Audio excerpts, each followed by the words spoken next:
Una sola palabra bastaba para sentenciar a muerte. Regr, pasivo, afeminado. En el gélido amanecer del siglo XIX, en algún lugar entre los fiordos noruegos, un hombre cayó de rodillas mientras su sangre teñía la nieve. Su crimen no fue robar, ni matar, ni blasfemar. Su crimen fue que alguien le gritó esa palabra maldita, una palabra que, según las leyes vikingas, justificaba el asesinato instantáneo. Sin juicio, sin testigos, sin perdón. Dicen que el cuerpo no miente, y los cuerpos de los vikingos contaban historias escritas en cicatrices y terror. Cada gesto, cada prenda de ropa, cada sonido nocturno era vigilado, juzgado, castigado. Sus casas comunales albergaban 30 personas sin privacidad, donde cada respiración sexual se convertía en tribunal público. No era barbarie, era sistema. El sistema sexual más brutal que haya conocido la historia. Ya no eran solo guerreros, ya no eran solo exploradores, eran vigilantes obsesivos de la intimidad ajena, carceleros de sus propios deseos, verdugos de cualquiera que no encajara en el molde perfecto de la masculinidad aterradora que habían construido. Para entender cómo una civilización que adoraba a dioses sexualmente fluidos terminó ejecutando hombres por mostrar el pecho, hay que volver a las casas alargadas de madera y humo, donde comenzó todo. Allí, entre el fuego central y las camas colectivas, donde nacieron las reglas más perversas que jamás rigieron una sociedad. En las largas noches escandinavas del siglo XVIII, la privacidad era un lujo inexistente. Las casas comunales vikingas, esas estructuras de madera que podían albergar hasta 30 personas, se convirtieron en laboratorios de vigilancia sexual. Cada familia nuclear compartía apenas un par de metros cuadrados, separados por cortinas finas que no silenciaban sonidos. Cada acto íntimo era público. Cada suspiro evaluado, cada movimiento nocturno sometido a juicio colectivo. Los niños crecían escuchando no solo a sus padres, sino a cada pareja de la casa. Aprendían desde pequeños que el sexo no era privado, sino comunitario, que los gemidos tenían que sonar de cierta manera, que los ritmos debían seguir patrones específicos, que cualquier desviación del guión esperado podía atraer susurros, señalamientos y, eventualmente, acusaciones mortales. Las mujeres desarrollaron códigos secretos, maneras de respirar, que fingían placer cuando había dolor, sonidos que apaciguaban a las audiencias nocturnas. Los hombres, por su parte, actuaban su virilidad como una obra de teatro interminable. Porque en una sociedad donde 30 ojos te observaban hacer el amor, fallar en la actuación no era solo humillante. Podía costarte la vida social, el respeto, la protección del clan. Y cuando llegaba el amanecer, todos fingían que la noche anterior no había sucedido. Compartían el desayuno en silencio. Intercambiaban miradas que jamás se convertían en palabras. Pero el daño ya estaba hecho. Las jerarquías sexuales se establecían noche tras noche, gesto tras gesto, sonido tras sonido. El sistema no se creó por accidente. Los vikingos entendieron, con una perversidad genial, que controlar la sexualidad de una persona es controlar todo su ser. Que quien domina el lecho, domina la mente. Que una sociedad que convierte la intimidad en espectáculo público puede moldear cualquier comportamiento, castigar cualquier desviación, aplastar cualquier resistencia. Así nacieron las primeras leyes sexuales vikingas. No escritas, pero más férreas que cualquier código legal. Reglas que distinguían entre el sexo permitido y el prohibido, entre los cuerpos que tenían derecho a placer y los que existían solo para darlo, entre los humanos y los objetos. Pero fue en el siglo IX cuando la perversión informal se volvió ley escrita. Los códigos legales vikingos, conservados en fragmentos de sagas islandesas, revelan un sistema jurídico que protegía la violencia sexual de manera sistemática. No hablamos de sociedades primitivas que no conocían mejor. Hablamos de una civilización sofisticada que decidió, conscientemente, legalizar el terror sexual. El concepto de Rager se convirtió en la espada de Damocles sobre cada hombre vikingo. Ser acusado de afeminamiento no era solo un insulto, era una sentencia de muerte legal. Y las definiciones de afeminamiento eran tan amplias, tan arbitrarias, que cualquiera podía caer en ellas. Mostrar el pecho, caminar de cierta manera, hablar con voz suave, mostrar compasión excesiva. Cualquier gesto que alguien pudiera interpretar como no suficientemente masculino se convertía en crimen capital. Las mujeres, aparentemente protegidas de estas acusaciones, vivían un infierno diferente, pero igualmente brutal. Sus cuerpos no les pertenecían desde el momento del nacimiento. Eran evaluadas como ganado reproductor, tasadas por la anchura de sus caderas, el color de su cabello, la firmeza de sus pechos. Los matrimonios se negociaban como transacciones comerciales, donde el sexo de la noche de bodas debía ser presenciado por testigos que verificaran la consumación. Los testimonios de las sagas describen rituales matrimoniales que eran, en esencia, violaciones públicas ceremoniales. La novia era sometida a examen físico antes y después del acto sexual. Las sábanas ensangrentadas se conservaban como documentos legales, prueba de que la mercancía había sido entregada según lo pactado. Si no había sangre, el matrimonio podía ser anulado y la mujer devuelta a su familia como un producto defectuoso. Pero lo más perverso del sistema era su inconsistencia aparente. Los mismos vikingos que ejecutaban hombres por afeminamiento adoraban a Loki, un dios que cambiaba de género con frecuencia, que había parido hijos, que seducía tanto a hombres como a mujeres. Sus leyendas estaban llenas de transformaciones sexuales, de dioses andróginos, de héroes que desafiaban las normas de género.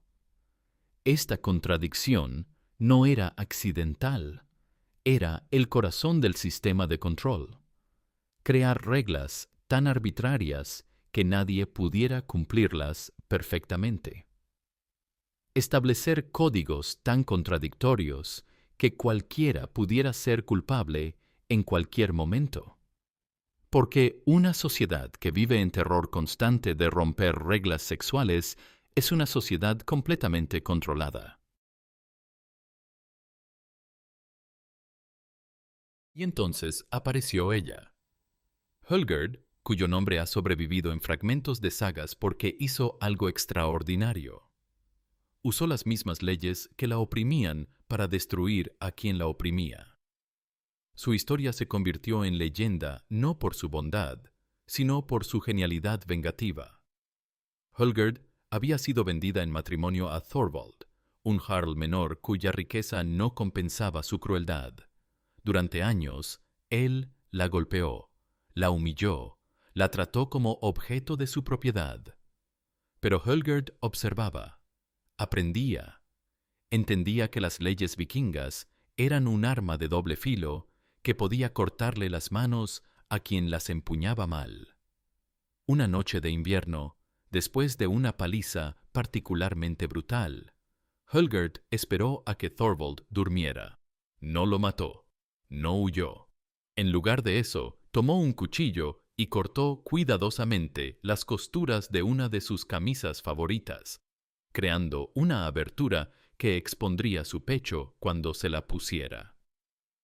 Al día siguiente, cuando Thorvald se vistió para ir al Thing, la asamblea donde se administraba justicia. Hölgerd se aseguró de que todos vieran la camisa rota que dejaba al descubierto parte de su torso. En una sociedad obsesionada con la masculinidad, un hombre que mostraba el pecho en público era automáticamente sospechoso de Rager. Los murmullos comenzaron inmediatamente. ¿Por qué un jarl respetable aparecía en público mostrando piel? ¿Estaba enviando algún tipo de señal sexual? ¿Era acaso una invitación? Hölgerd alimentó discretamente los rumores, sugiriendo que su esposo había comenzado a actuar de manera extraña, que quizás había caído bajo la influencia de hombres afeminados. En menos de una semana, la reputación de Thorvald estaba destruida.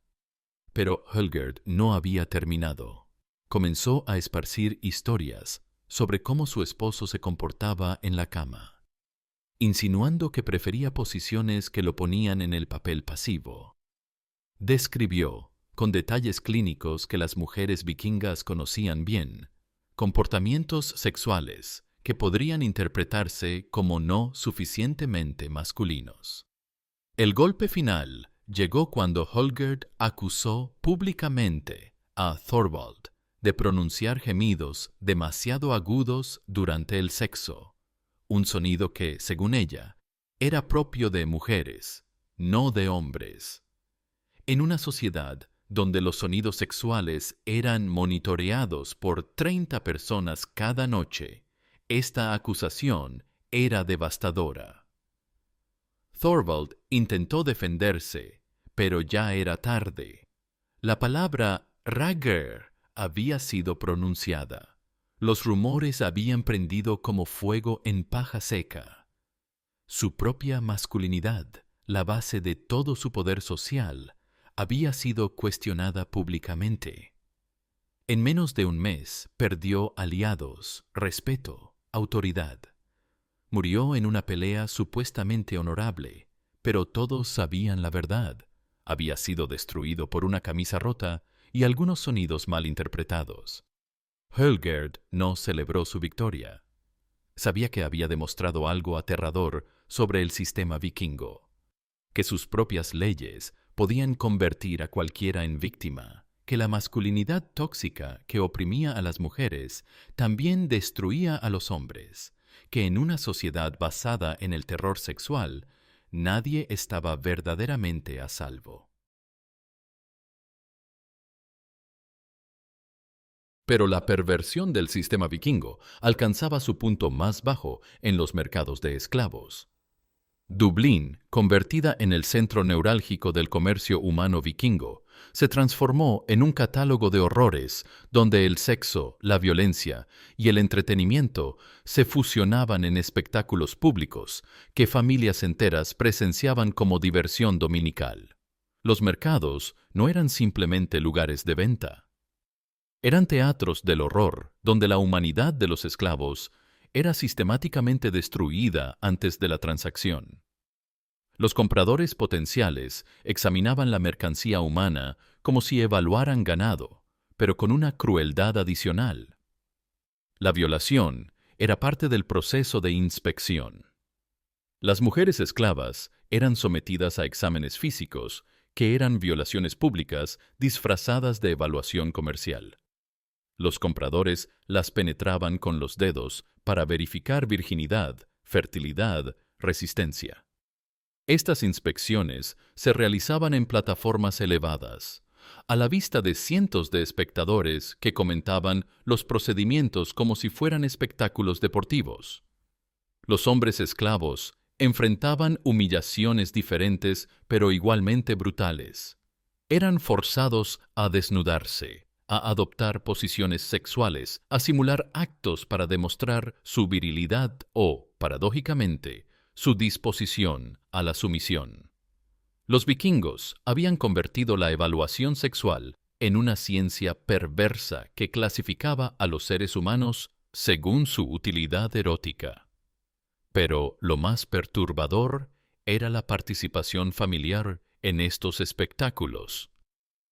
Padres llevaban a sus hijos a los mercados como entretenimiento educativo. Los niños comían dulces mientras observaban violaciones, aprendían a categorizar a los humanos según su valor sexual, desarrollaban desde pequeños la capacidad de ver el sufrimiento ajeno como diversión normal. Las familias vikingas hacían picnics en los mercados de esclavos.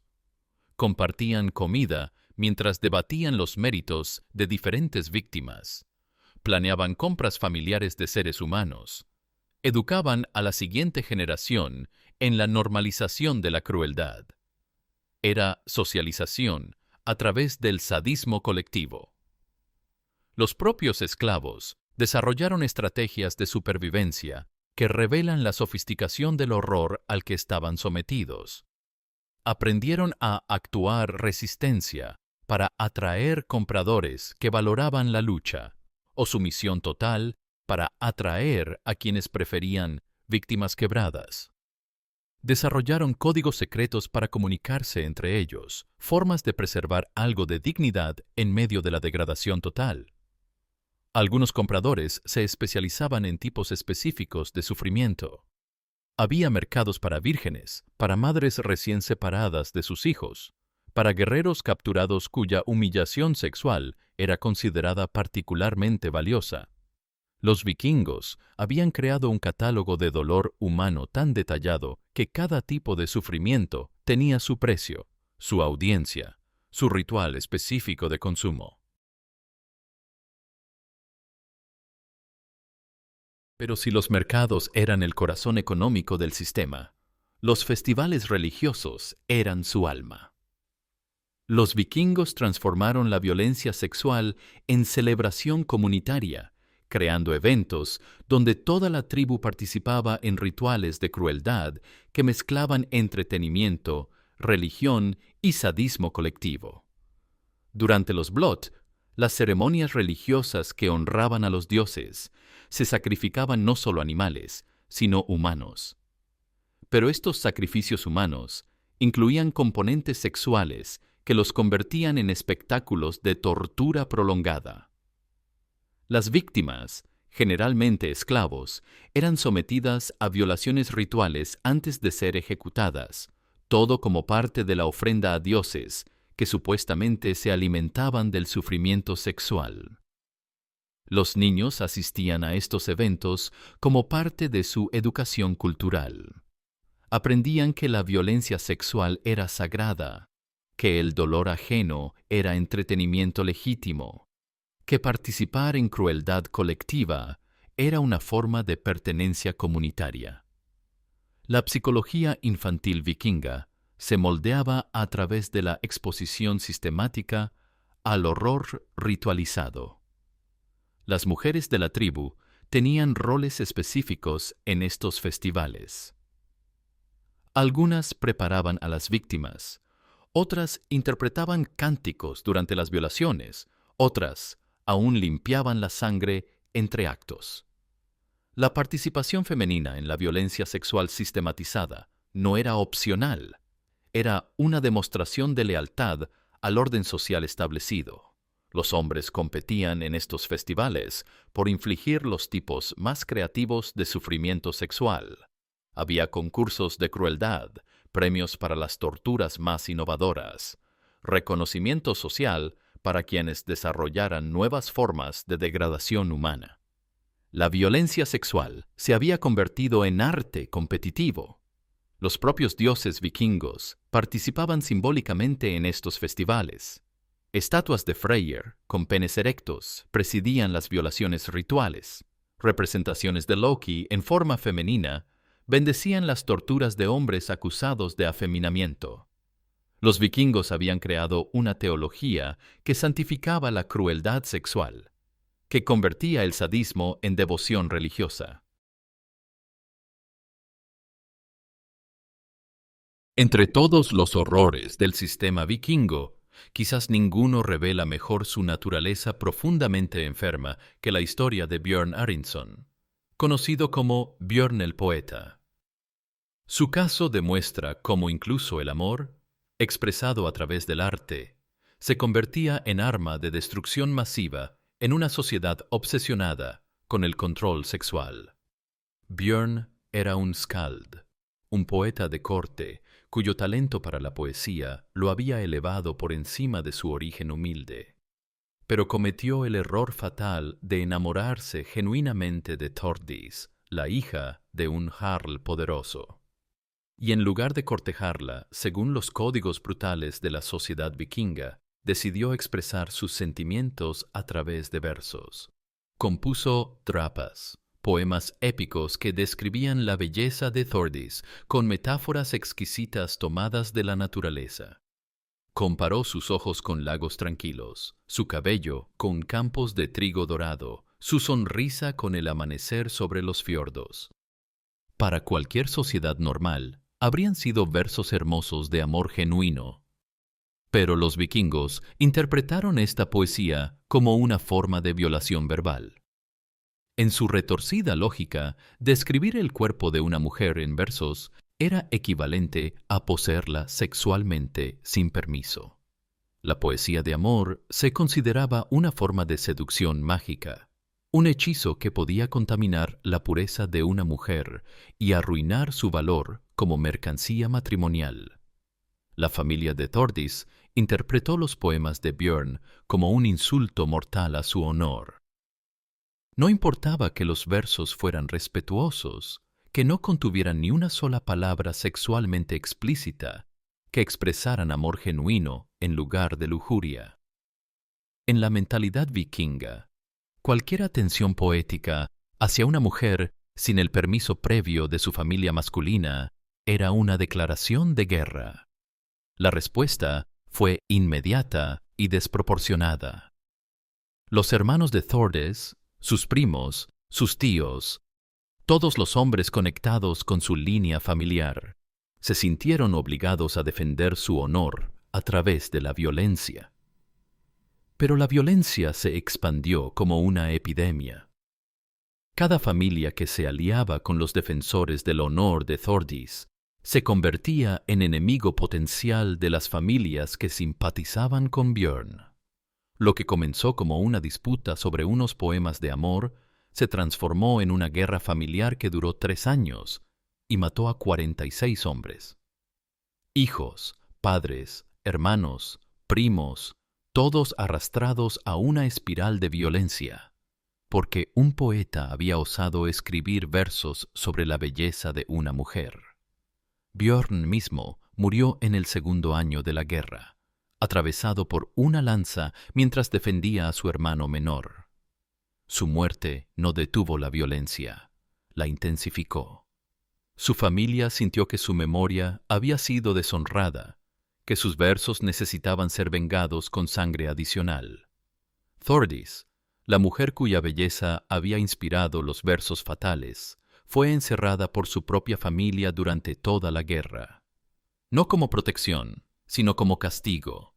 Su belleza había causado muerte, su existencia había generado violencia, su simple presencia en el mundo se había convertido en una maldición familiar.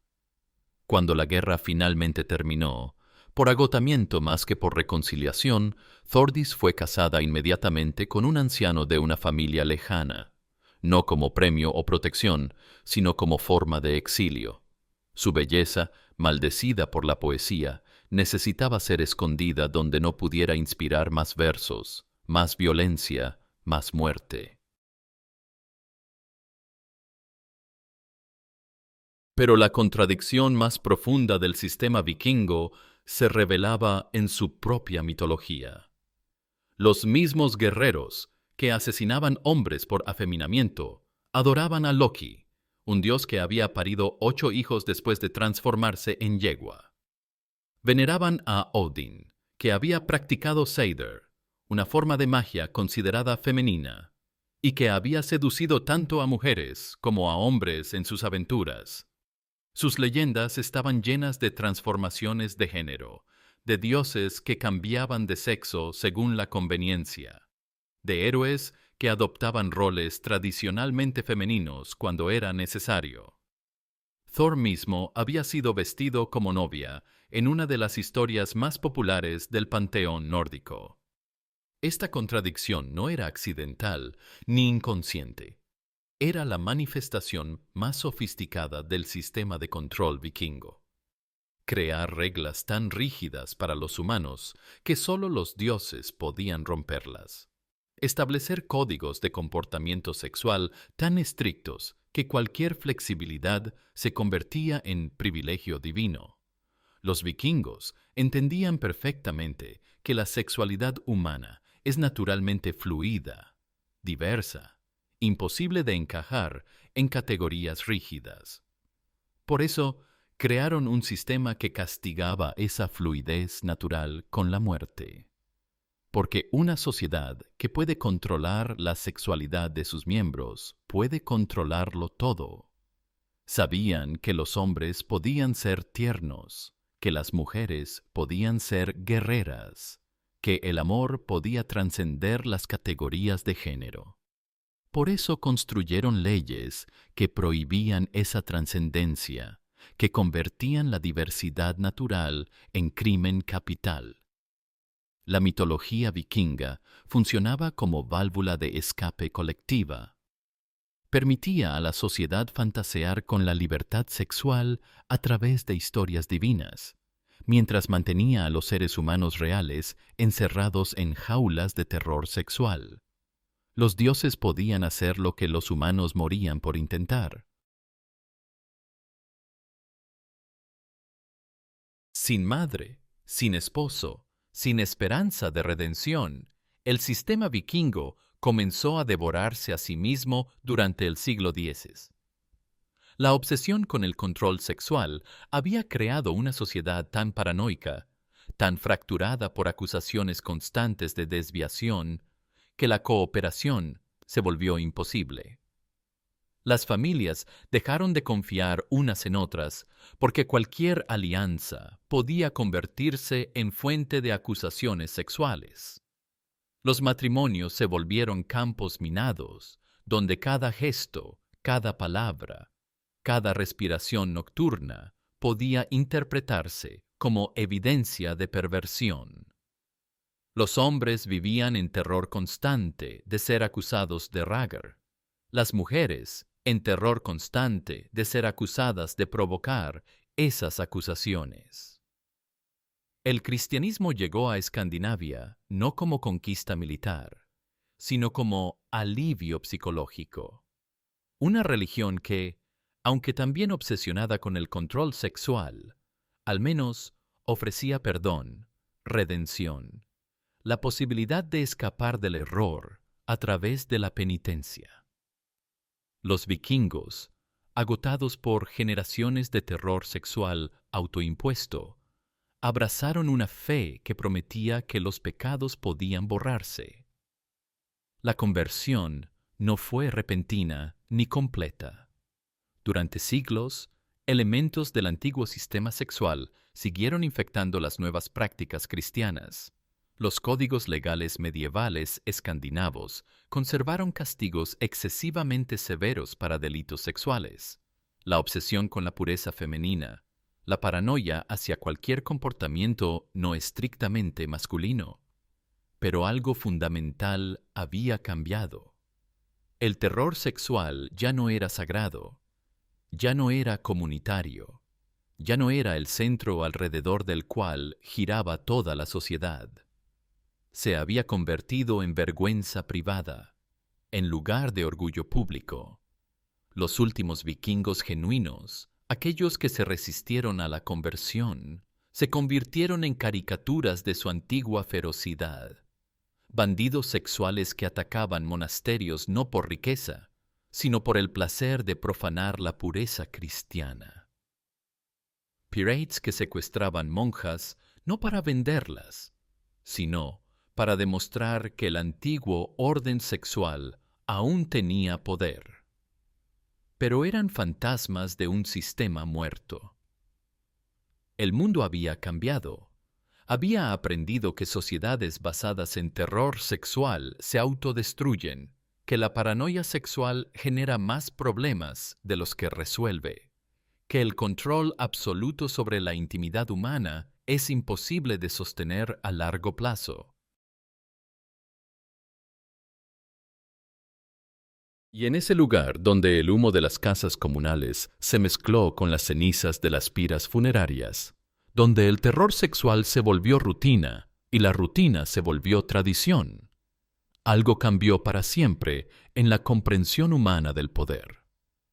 Los vikingos no fueron simplemente una civilización violenta, fueron el experimento más exhaustivo de la historia en controlar la sexualidad humana a través del terror sistematizado.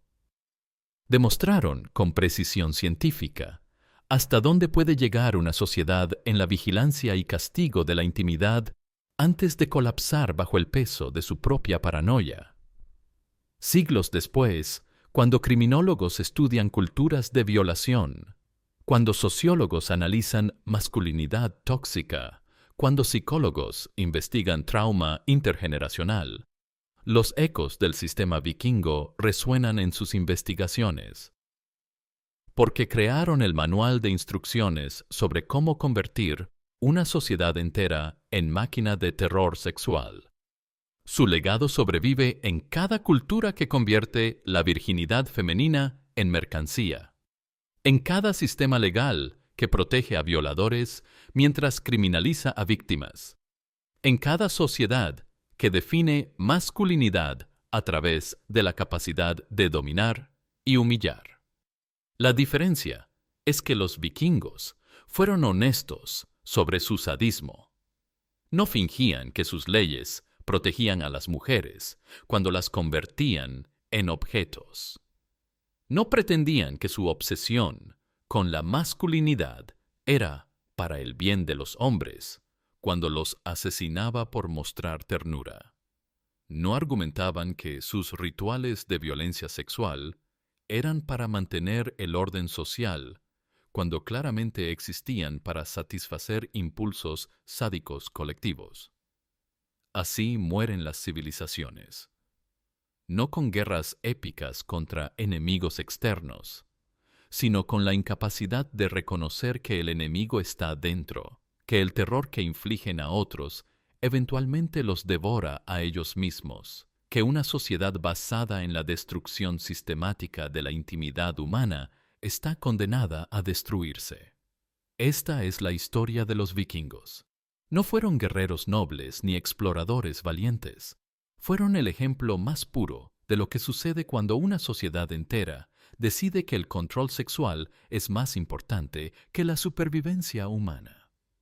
Porque hay civilizaciones que mueren por invasiones, por desastres naturales, por agotamiento de recursos. Y hay civilizaciones que mueren porque se ahogan en su propia crueldad. Los vikingos pertenecen a esta segunda categoría. Y aún hoy, cuando vemos sociedades que normalizan la violencia sexual, que convierten la intimidad en espectáculo público, que castigan la diversidad con violencia, estamos viendo ecos del sistema vikingo. Estamos viendo advertencias de lo que sucede cuando el control sexual se vuelve más importante que la humanidad misma. La historia no perdona, pero tampoco olvida. Y quienes no aprenden de los vikingos están condenados a repetir sus errores, hasta que ellos también se ahoguen en el terror que crearon para controlar a otros.